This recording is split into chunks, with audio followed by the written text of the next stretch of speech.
Hey everyone, आज की video का इम्पोर्टेंट टॉपिक है हमारा गैस्ट्रिक गवाच या फिर इसी को हम क्या बोलते हैं टोटल एंट्रल न्यूट्रिशन बोलते हैं। ये क्या होता है, एक टाइप का प्रोसीजर होता है जो उस पेशेंट को जिसको क्या है हमारे ओरल कोई भी डिफॉर्मिटी है, चीविंग के अंदर डिसेबिलिटी है, स्वेलोइंग के अंदर डिसेबिलिटी है, उस पेशेंट के अंदर डायरेक्टली क्या किया जाता है, नोज से स्टमक तक ट्यूब इंसर्ट की जाती है, फिर उस ट्यूब से क्या दिया जाता है, फीड दिया जाता है। उसी को हम क्या बोलते हैं, गैस्ट्रिक गवाच बोलते हैं।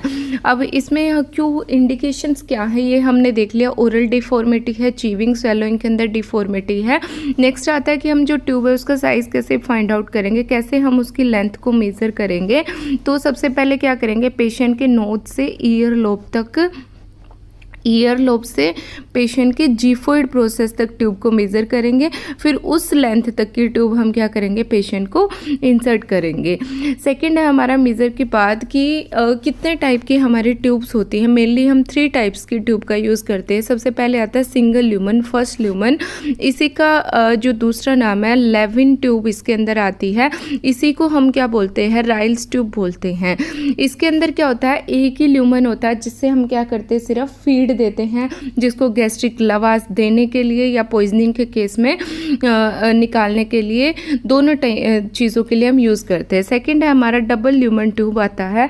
इसके अंदर आता है हमारा सैलेम सम्प ट्यूब और मिलर अबोट। कौन कौन सी, सैलेम सम्प ट्यूब या फिर मिलर अबोट ट्यूब। ये 2 ट्यूब जो होती है हमारी वो कौन सी होती हैं, डबल ल्यूमन होती है, मिलर अबोट ट्यूब।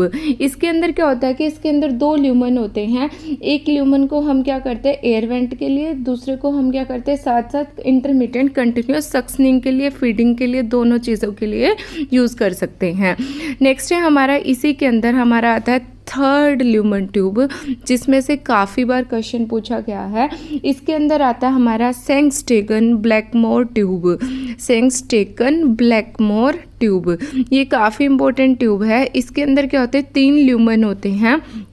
इसको हम किसके केस में यूज़ करते हैं, ईसोफेजियल वेराइसिस के पेशेंट के अंदर यूज़ करते हैं सेंगस्टेगन ब्लैकमोर ट्यूब को। इसके अंदर क्या होता है कि 3 ल्यूमन होते हैं जो डायरेक्टली क्या करती है, ब्लीडिंग वेसल्स को क्या कर देती है, ये जो ट्यूब है इसके जो ल्यूमन है कंप्रेस कर देती है।